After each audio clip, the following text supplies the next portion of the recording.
George Clooney and Brad Pitt's new movie, Wolves, is on Apple TV Plus September 27th. That's where I want you to be now. So if you want to see George Clooney and Brad Pitt, go to Apple TV Plus. You got to start the story there. Or if you want to see Brad Pitt and George Clooney, go to Apple TV Plus. I am enjoying the show. And if you want to see their new movie, Wolves, You can't do it, I'm going to help you out. I can do it, so do it. definitely go to Apple TV Plus. Admit it is cool. Okay, fine, it was very cool. Wolves, streaming September 27th on Apple TV Plus. Rated R.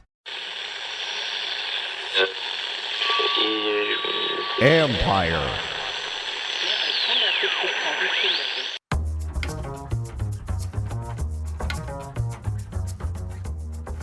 Hey babies, hey babies, hey babies. Hi everyone, hi everyone. Happy Friday, everybody. Happy game weekend, everybody.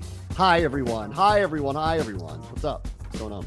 It's a weird one. It's having them on Monday night early. It's throwing the week off for me. I'm sure it's throwing it off more for you too. Big time. Yeah. And we haven't had one of these in a couple of years. We didn't have one last year. So and early in the season, I don't know. This is a weird one. We haven't been profiled like this in a long time. So we get the LSU boys together. Burrow v. Daniels. The last one has to be Seattle. Am I correct in that? Have you had to look that up yet? What? Last Monday night football game, wasn't it? Philly. Seattle at We home. beat Oh, it's Philly. Philly. That's right. You're right. They It were was Philly. undefeated and we beat Philly. That was it's like history repeating. I would like to give B-Rob the ball 8,000 times, please, on Monday night, because that's what happened in that one that ended up knocking them off and ending that undefeated season for them. So I'm hoping we actually see a little bit of the history repeating with all of that this weekend. This is also, like, I've been looking this up because Baker Mayfield, number 1 overall pick, Heisman winner. They played him. Daniel Jones, not Heisman winner. They get Joe Burrow. So we get the matchup of LSU Heisman winners. Next week's Kyler Murray, Heisman winner. The week after that is Cleveland. If Jameis Winston were to be playing quarterback, Heisman winner. And considering what the news was about their quarterback, who knows, right? Like, who knows by the time. Then they get Lamar and Derrick Henry, both Heisman winners. So interesting little Heisman house going on around here in DC for the first 5-6 weeks of the season. It's a good call. I didn't realize that. Yeah, that's why I get paid the big bucks, Callow, because I look this crap up. Fair enough. Yes. Because all I do with my time and my life is look up stats and things to say when the game rolls around. So that's where Got we it. are.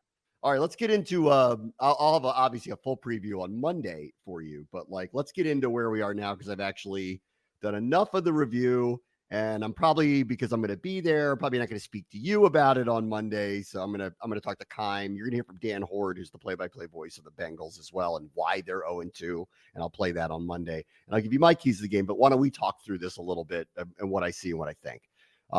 There are 2 weaknesses of the Bengals, and which is why I think in the end, they're not Super Bowl contenders. I think that they're very good, and I think they're formidable. And at 0-2 with that quarterback, don't like the setup for Washington, obviously. And clearly we know what the massive weakness is on the outside and don't love that matchup whatsoever with this quarterback and those receivers.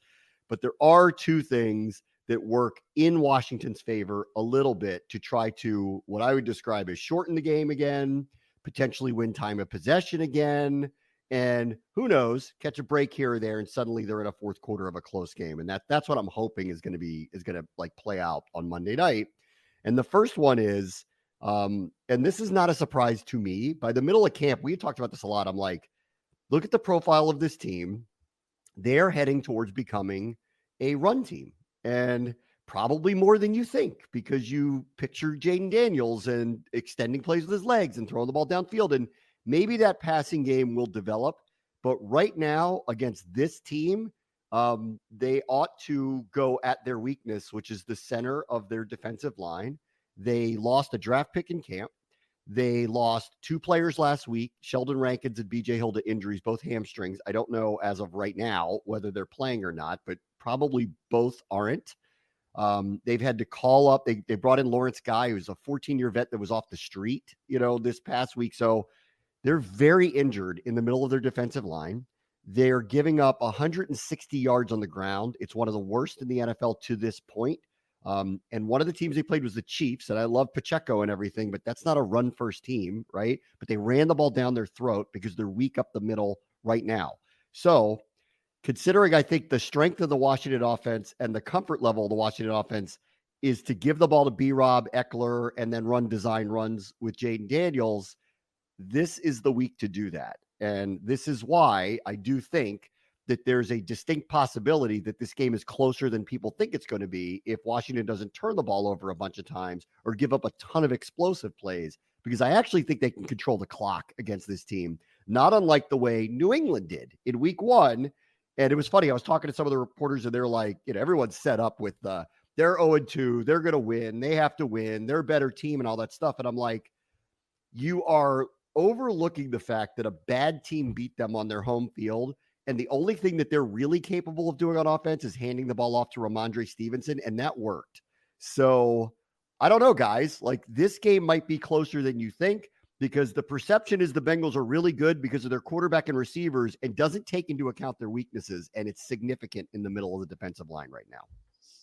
Yeah, I mean, this was going to have to be the case regardless of whatever their weaknesses were, because I feel like this is a game won by complementary football, keeping the ball out of that offense's hands. 100%. The only way you're going to do that is running the ball.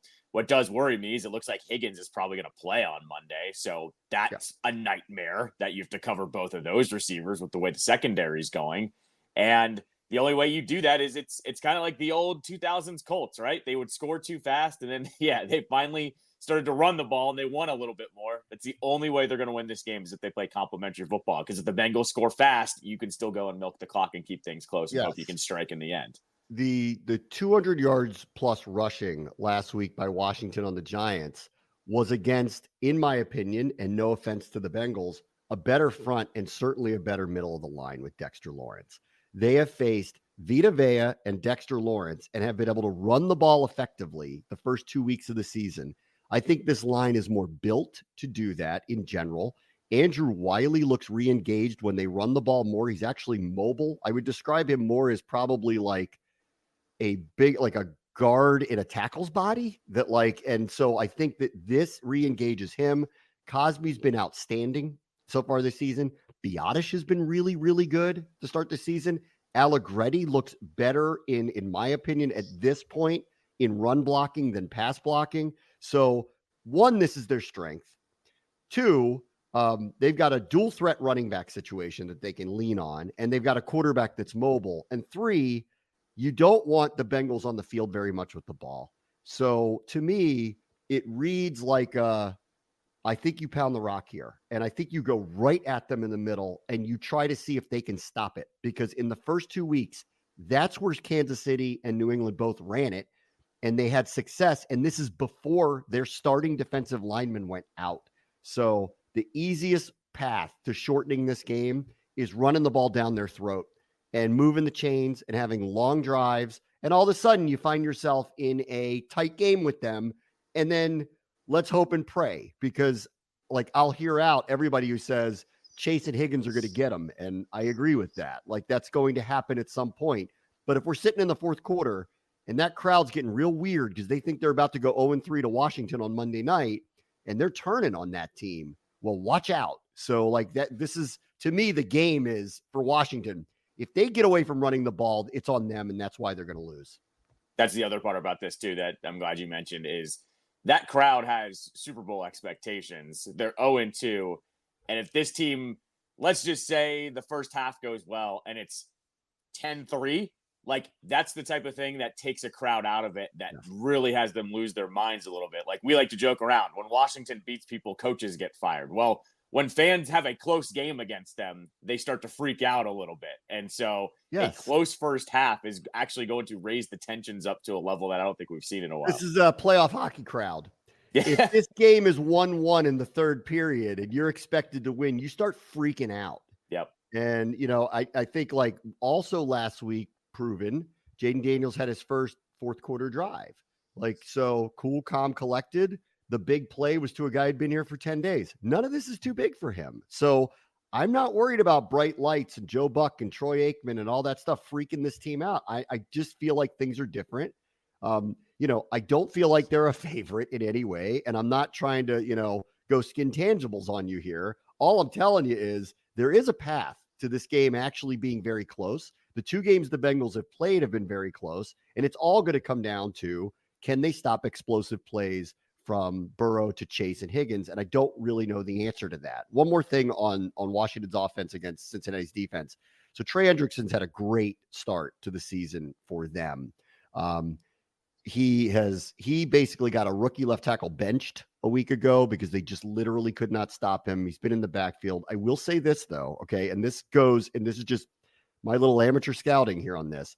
He goes wide a lot of plays. He's beating people on the edge, right? So think about that for a second with what our strength is. Like running the ball up the middle, B-Rob, Eckler. They did a couple of those tunnel screens in the middle of the field. Jaden Daniels obviously on a zone read situation where I think you could do a few design runs this way. He's going to open up that side of the line. I think we have an advantage in the middle of the line with our interior O-line versus their backups there. So like I foresee opportunities to run zone read with gaping holes by Allegretti and Lucas or Coleman, whoever that is. And so again, it's just another example of, if you want to neutralize what's been the best thing that they've got going on their defense, which is his pass rushing ability right now, then it opens up for you.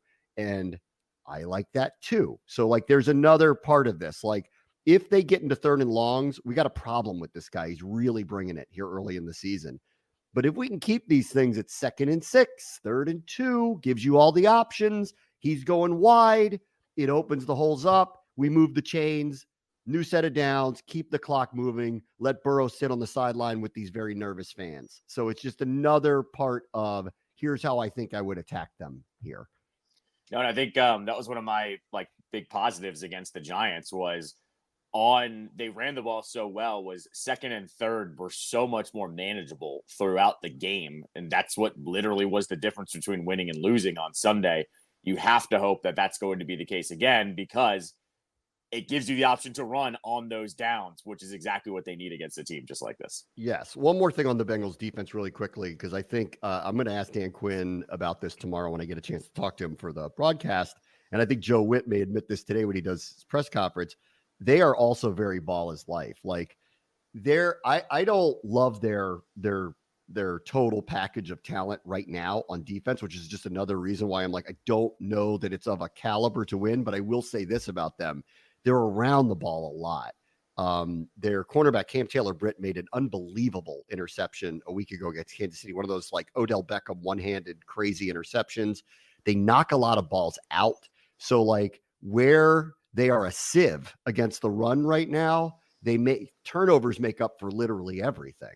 And they're doing that. And I bet that it's appreciated in this building because of how much they talk about it. So Washington having not turned the ball over yet this season is a big part of the reason why their offense has functioned the way it has and why they're 1-1. Is that going to happen again? Well, I will tell you, this is a very, very, very aggressive group that comes after the ball. They cause a lot of fumbles. So we'll watch that here on Monday night as well. All right, other side of the ball. And one of the big stories all week has been Allen and Payne. Where are they? Right? Where are you at? Where in the world are John Allen and Teron Payne?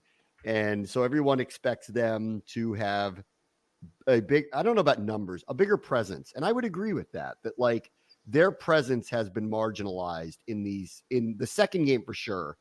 Not in the first one. The weird part about everyone's short memory is that they actually won at the line of scrimmage, and PFF did like a grading of Washington's defensive line, and they won at the point of attack, at the second highest rate in the league in week 1. They just didn't get any sacks, and they didn't finish the plays, and it hurt them in the end. And it was bad tackling and bad execution to finish plays to get Baker Mayfield down that killed them in that game. Last week, different story. Giants handled them and gave Daniel Jones, of all people, clean pockets. And when he gets them, Malik Neighbors has record-setting days. This can't happen again, obviously. Like, this can't happen again. But here's the other good part of this. Like, when I watch the Bengals, and I can't believe I'm going to say this because it's something that I can't believe I've seen so many times happen in 2 straight games, which is I think that, and I have to believe this, that New England and Kansas City duped Burrow to go where they wanted him to go multiple times. So if you this is what's happened with him. He likes a long drop back. So does Jones. If you give him time on these 5-step drops, he'll kill you, right? And especially with those receivers, he will kill you. We saw what Daniel Jones did. He'll kill you, not down the field, but in the intermediate stuff, will kill you. And Washington didn't get enough pressure on him.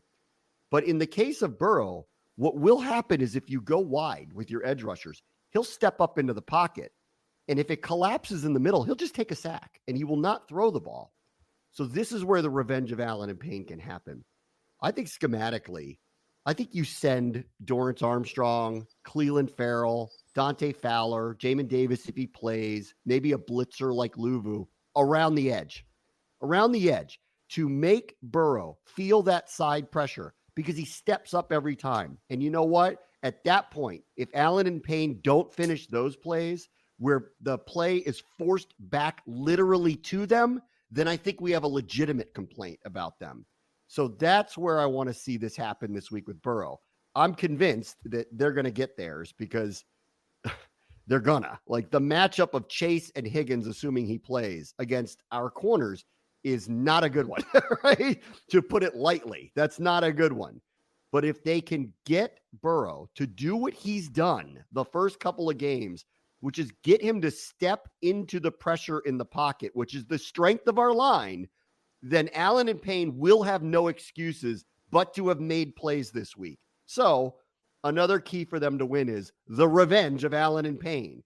Schematically get Burrow to step up into the pocket. Allen and Payne now have to win. And if they do, I think they make some plays this week. And then we think differently about where everything is right now.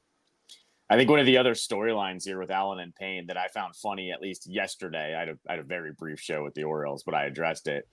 The kind of chatter of Johnny Newton. Like, if these guys were actually stepping up and away this last week, we wouldn't really care what Johnny Newton's pitch count was going to be heading into this game. But I think because everyone's looking for someone on this defense to pretty much just have a spark, I'm not going to say dominate, but spark this defense. You have everyone asking about Newton, and now Newton has a higher pitch count. Everyone's talking about that. I'm almost kind of like, if I'm Allen and Payne, I'm going old school. Like, why do you care so much about that guy? We should be the ones that you care about. So yeah. I think the this focus on Newton to me is a little overblown. The guy hasn't played very much, and he's coming off a foot surgery, and I think they got a very good prospect at the right place in the draft, but having not seen him play very much, I think it's just a little overblown about what his effect is going to be, especially early, especially when he hasn't played very much. That said, if they can get him more time, I think something happened late last year that I'd like to see revisited by this group as well, where Payne moved to the outside at times and was very effective on the outside at times. And this could be another, this is one of those where 3 true pass rushing defensive tackles, and that's what they have on this team, assuming Newton is that for them, plays really well into what I'm talking about schematically to go after Burrow. That, like, you can't give him a clean pocket. He will murder you, but he will, and it's almost like unconscious now, slide into he'll step up, which shows toughness, but he steps up into pressure if your defensive tackles win. So I want to find a way to get out on the edge, make him feel that step in, and give our guys, our best players, whether that's Allen, Payne, or Newton, the chance to make the plays. And if he does do this and step up into the pocket, because they create the pressure to make him do it and get him to go where they want him to go, if Allen and Payne don't make plays this week, I think that would be the fair time to start criticizing what's going on with them. Last week against the Giants, they were double teamed a ton. Like, there was not a lot of room for them. People just see the clean pockets of Daniel Jones having a good game and they just go, well, they must have been bad. I don't see it that way, but this one's going to be different. This team doesn't max protect like that. They're not going to have all these alignments like this. So, because they want to have their receivers on the field. So I want to see what happens here this week before we make a judgment. And then, the last one is, listen, sorry, Mel. We got to protect the backside here because the game is explosive plays. And if they give up, like, my nightmare for Monday is they come out of the gate and hit some 70-yard bomb to Jamar Chase. And then the place is going crazy. And then we're playing from behind And now we want to run the ball, but it's taken too long to get down the field, and it takes one turnover to flip the thing upside down. So sorry, Mel, but we got to play guys back. And I know you hate it, and I don't love it either, but we got to do what we got to do this week, because our biggest weakness is going to be trying to cover two outstanding receivers, including one of them that's a top 3 in the NFL. So, and we got to do what we got to do here to stay in this game. No, it's survive and advance. And like I said, this is the equivalent of the overcorrection. Like, everyone's playing, cover 2 high safeties because they don't want the big play to happen.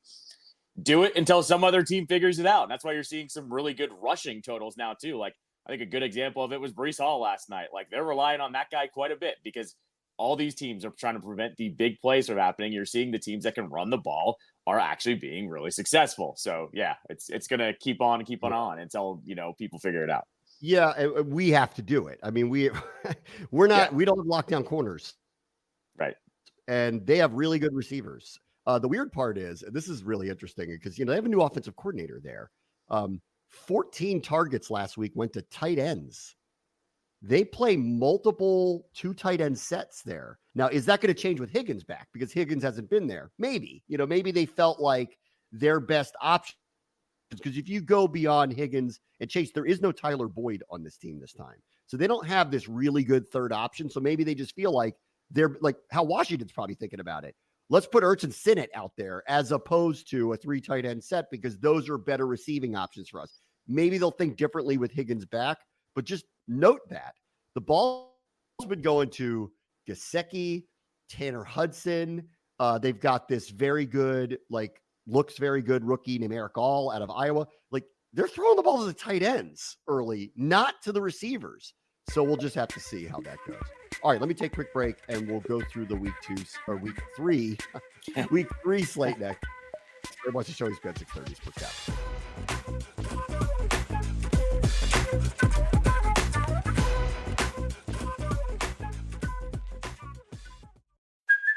Hey, it's Kaylee Cuoco for Priceline. Ready to go to your happy place for a happy price? Well, why didn't you say so? Just download the Priceline app right now and save up to 60% on hotels. So whether it's Cousin Kevin's Kazoo Concert in Kansas City, go Kevin, or Becky's Bachelorette Bash in Bermuda, you never have to miss a trip ever again. So download the Priceline app today. Your savings are waiting.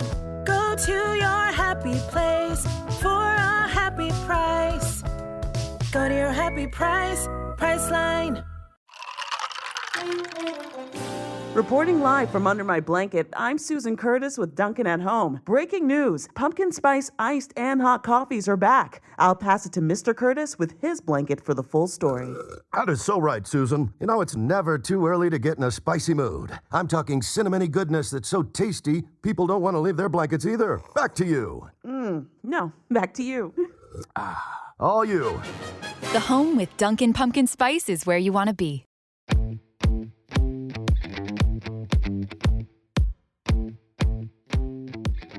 All right, welcome back. Here we go, Jim. It's week 3. Let's start with Dimes versus that guy. Giants and Browns. Now, I got to see the Giants in person, so I buy Malik Neighbors. Jones was much better in week 2 than he was in week 1. I think he faces far more pressure from them than, to be fair, because I know I'm living in my rose-colored burgundy and gold house over here. But I think I could realistically view that our defense right now, and I hope will improve, is not at Cleveland's level at this point. But the Browns offensively are messed up. This is going to be a weird close game. I know it. It is. I will reluctantly pick Cleveland at home to win a weird close game, but I think the Giants are in for another weird one, and whoever turns the ball over more loses. So I bet that this game is probably closer than people think. I think people probably think Cleveland will win by 2 touchdowns. I don't think so. I think this game is a weird, close game. I won't say 2 touchdowns, but I think 7 to 10 points throughout the game is probably fine for Cleveland. You got to remember, the Giants and Daniel Jones aren't facing Washington, so they're going to be worse next week. So, of course they are. So I'm going Cleveland all the way here. Pretty confident in it. Let's see. Is Jordan Love going to play in Tennessee? I'm shocked he's back this soon. This is one of those I'm tough moments. We'll see if they actually play him or not. And it could be gamesmanship because that typically is a month-long injury that he suffered. He would be back in weeks. That's a little ahead of the curve. So I would more be inclined to believe he'd play next week, but maybe he throws a brace on and he plays with it, and Green Bay's okay with that. Probably be up to the doctors. If he doesn't play, I don't think they'll get away with what they got away with last week. And I like Tennessee to get their first win, assuming Levis doesn't do anything nuts in the game. If he does play, then I don't know what I don't know. And that would be something that I just wouldn't even mess with. So I like Tennessee at home if Love doesn't play. And if he does, I would stay away from something like that because I really don't know how effective he is on that knee, frankly. I'll go boldly here. Whether Love plays or not, the Packers win this game, I think. They ran the ball down Indianapolis's throat last week, ran for like 250 yards or something, and kept that game close and ended up winning in the game. Now, I think Tennessee's better than the Colts. They could have won either one of their games and probably should have won the Bears game. Sure. Right. No, I agree. But yes. What I would say, though, is you just hit the nail on the head. Levis is doing dumb things. And until I see him stop doing dumb things, he's going to blow a close game. So give me the Packers just to be the more calm team here. And we're going to see another Will Levis going crazy highlight. So that's what I think's going to happen. Okay. Let's see. Caleb hates advice.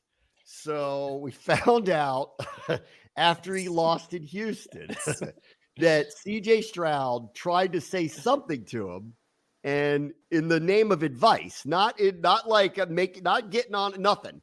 And he didn't like that. If you watched Hard Knocks, it's off-putting how when you try to talk to him, he just kind of has this air of, I don't want to hear it. And then there's all the other, the other stuff that I never care about, but people love to bring up, like outfits he wears to games and all that other stupid stuff that I think is like really meaningless. The body language on DJ Moore was really bad the other day. He admitted that, though. I saw a quote from him like that looked really bad. And and I think oftentimes it looks worse than it is. Like last night, does Aaron Rodgers really hate Robert Saleh after they scored a touchdown and he looked like he pushed him away? Probably not. Like it always looks worse than it is. And you don't even really know what's going on. And then it hits Twitter and it looks like it's the worst thing ever. Like the only one that I truly believed was Mike Zimmer did look like he wanted to clock Kirk Cousins at one time. Like that looked real to me. I'm going to go with Rodgers doesn't hate Saleh as much as that clip looked last night. But Caleb, this is now example 3 or 4 of if things aren't going his way, he either pouts, doesn't want to hear it. There's something off-putting about it.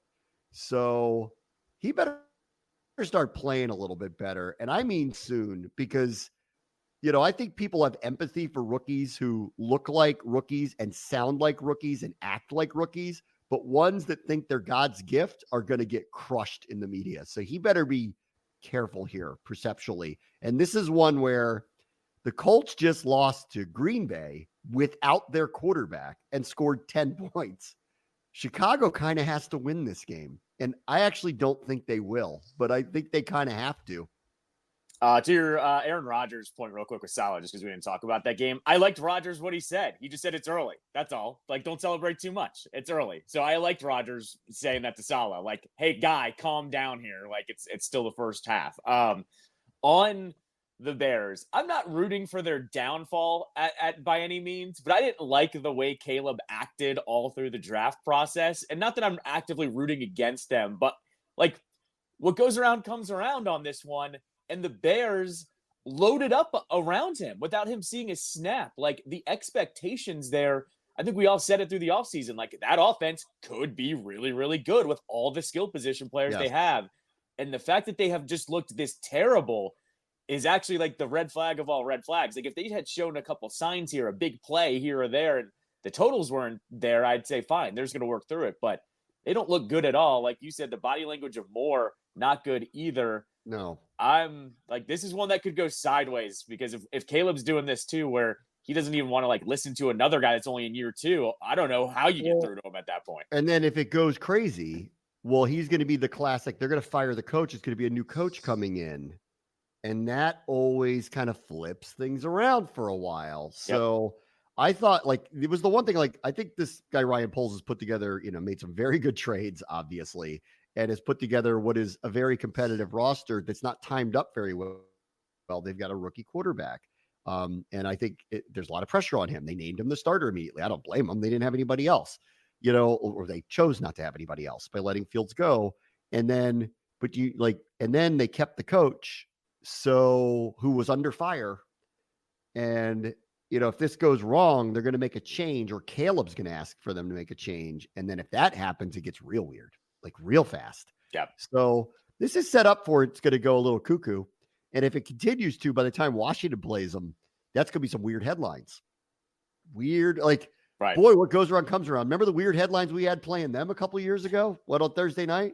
If they come here with a bad record and Jaden looks great and Caleb looks off and Eberflus doesn't, look as good as his makeover made him in the offseason, oh boy. Yeah. Let's see. Super Bowl preview, Texans-Vikings. That's a joke, people. But they've both been very good. The Vikings just beat the 49ers, and it wasn't lucky the way they went about it. The 49ers walked out of that beat up and hurt.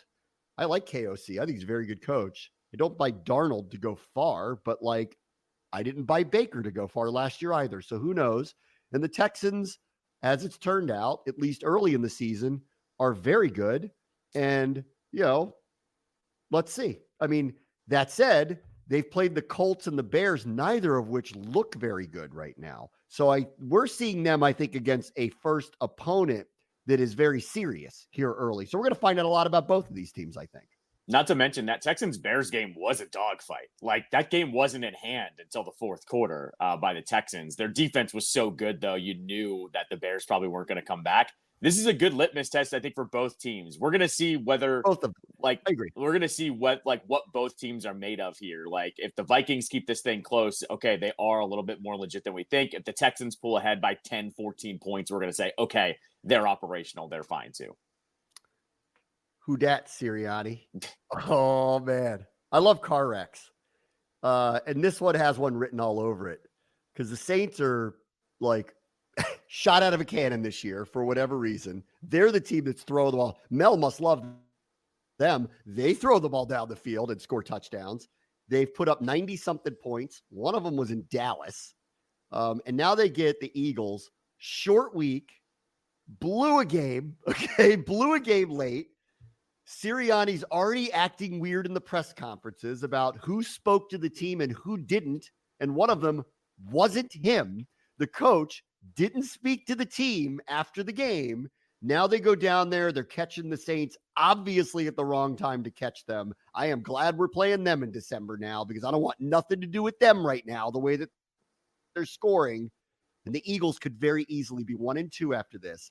And if they have a defensive breakdown day where they get 40 points put on them and they lose badly, it's going to get weird up there fast, really, really fast.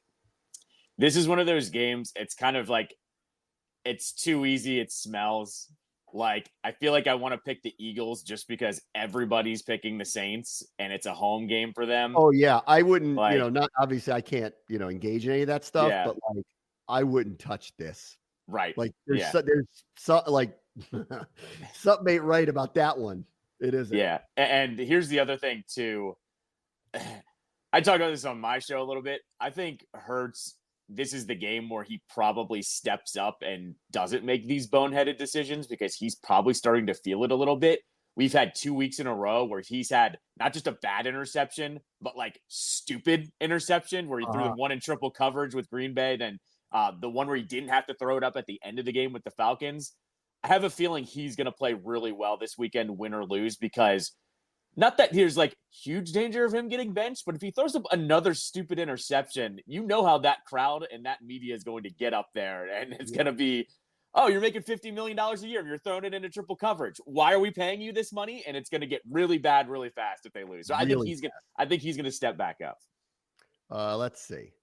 Bucks will nick Sean Pepe, which is my favorite line that I've written today. Bo Nix does not look good. Now he's going to get the exotic blitz package of the 2-0 Buccaneers.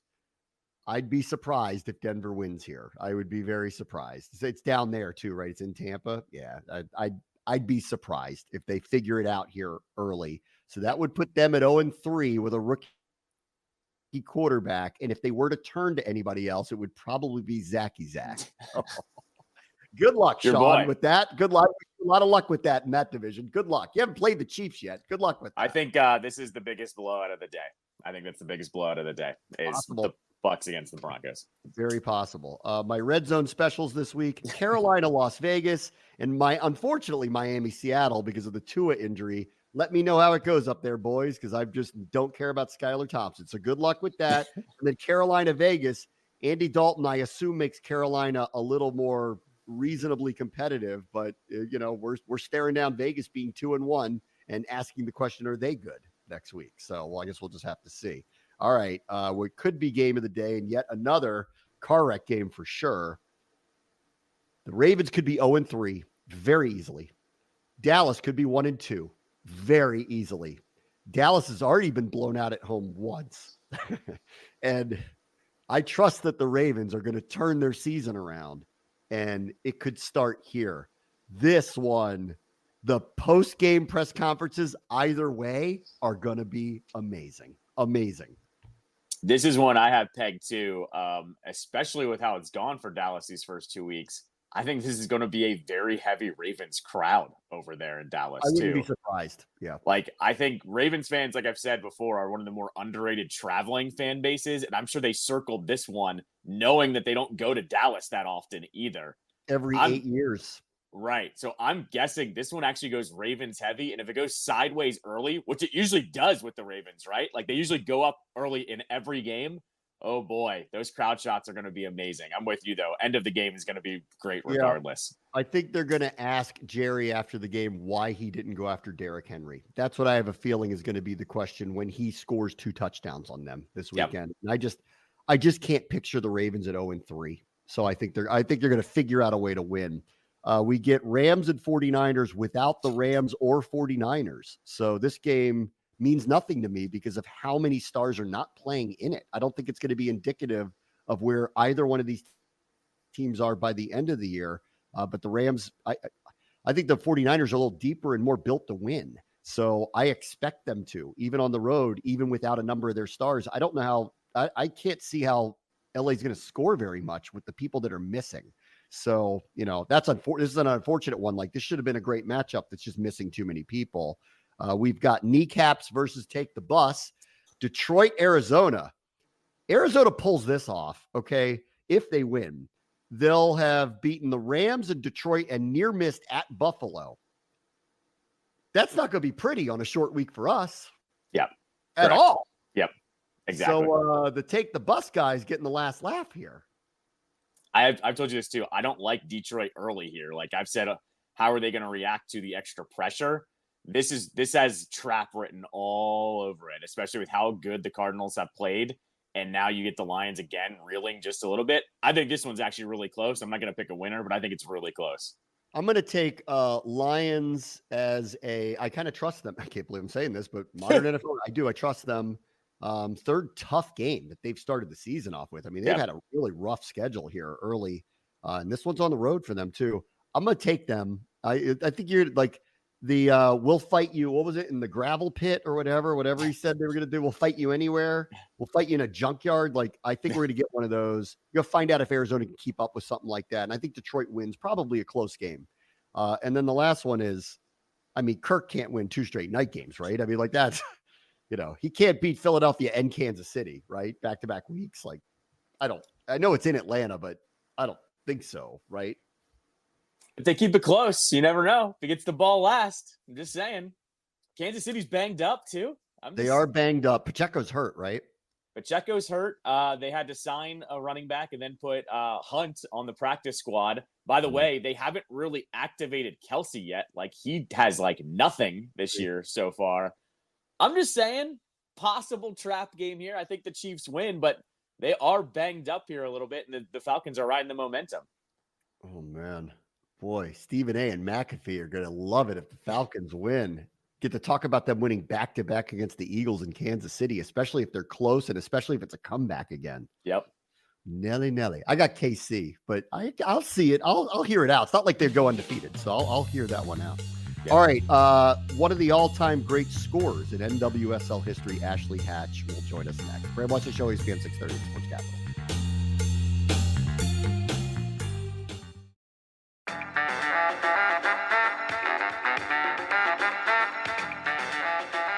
This week's Spirit Spotlight features Ashley Hatch, the all-time leading goal scorer in Spirit history, who scored her 49th and 50th regular season goals last week in a win over Houston. It's great to catch up with you, Ashley. Thank you for coming on today.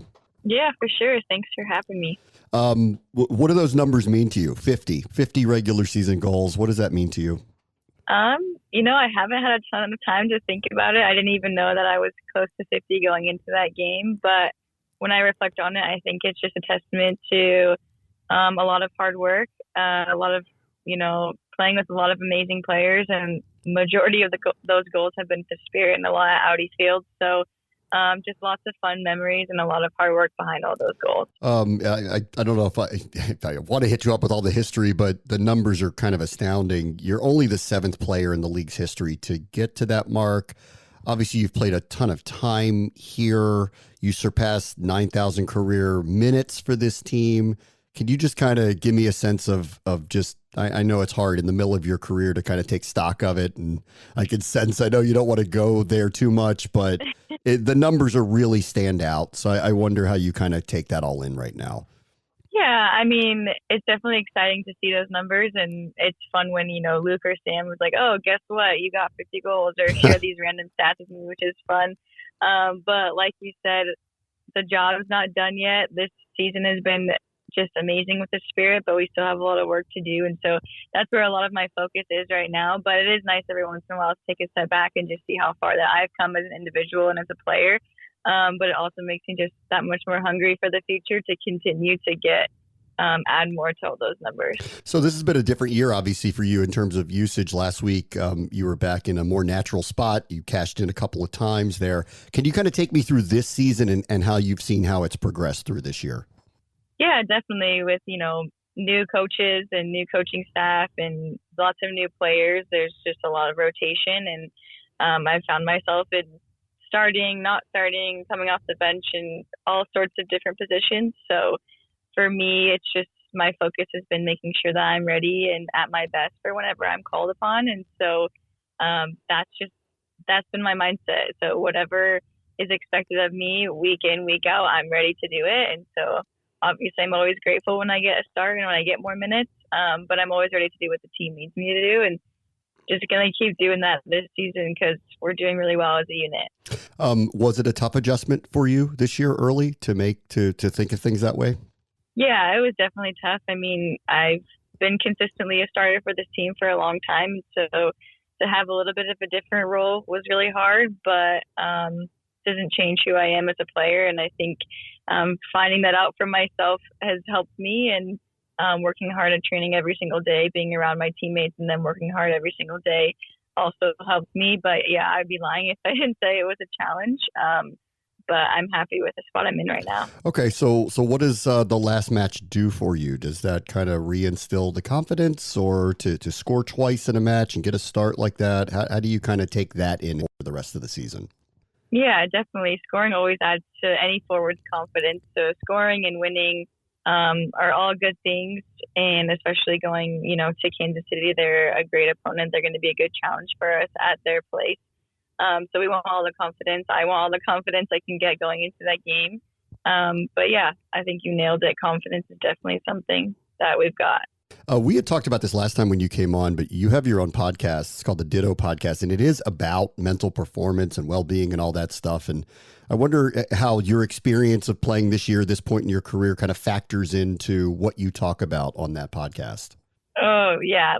We talk about a lot of stuff that I implement into my life as an athlete on a daily basis. And so it's nice to be able to have this medium to go and talk about it and talk through things with Matt, my mental performance coach, and just talk about things like confidence and motivation. And they're all very applicable to my life. So I think it's really cool to have that platform to kind of share all these things for other young athletes to learn throughout their career, because there's always going to be ups and downs. And learning how to manage those aspects of your sport is really important. What do you make of how the team has performed amid not only all the changes with the coaching staff and the new players that came in, but then even recently, all the lineup shifts somewhat due to injury and somewhat due to new players coming in, yet you guys just keep on trucking here. Like, what do you make of what's been going on? I mean, I think there's a lot of things that attribute to that. First, all of the players are all bought into this team and making sure that we're successful. And we train really hard day in and day out. And so every player is prepared to step up when they are called upon. And I think the coaching staff has done a really good job of also making it a competitive environment where everyone wants to be out on the pitch and giving people opportunities when they deserve opportunities. So when you have those natural changes because of injuries or new players, there's always room for growth and there's room to, be more dynamic as a group. And we've been talking about that since day one, just like we all think that we're very dynamic and a lot of our players can play multiple roles because they have multiple different strengths. And so I just think it makes us that more dangerous to be able to have so much rotation and be successful in those rotations. I mean, it's always with change. It's always typically baked in that there's ups and downs, and it's been way more ups than downs throughout this whole thing. Is there any kind of through line to why that's been the case for the Spirit this year? I mean, I think, like I said, it's the coaches and the mentality, and like I said, training every single day really hard, and every player just getting it their best and having the confidence in themselves as an individual that then when they do get the chance to step on the field, they're gonna kill it. And I think every player has taken every opportunity and made the most of it. I mean, you've seen a lot of our rookies who score in their first starts, or they score after, not a lot of time in the game. And I think that's just because everyone's hungry and ready to contribute. So I think it's a credit to our coaches and also a credit to all the players. This weekend, you play Kansas City, very good team, high scoring team. You just played them a few weeks ago after the Olympic break. What do you take from the first matchup that you try to apply here as you get a rematch with Kansas City this week? Yeah, definitely. I mean, we know that they're really good in transition. They've got a lot of strong, fast individuals in their team that like to score goals. They're very direct. So we're going to take a lot of the things that we did against them last game because we played really well and do those things even better. And then also just continue to improve on the things that we've been working on, exploiting the spaces that they give us and continuing to score goals and not let them score goals. Ashley, it's always a pleasure catching up with you. Thank you so much. Good luck this weekend against Kansas City and the rest of the season. Thank you. Appreciate it. All right, everyone. Have a great weekend. We'll get you set up for Bengals and Commanders on Monday. Bram Weinstein Show, ESPN 630, The Sports Capital.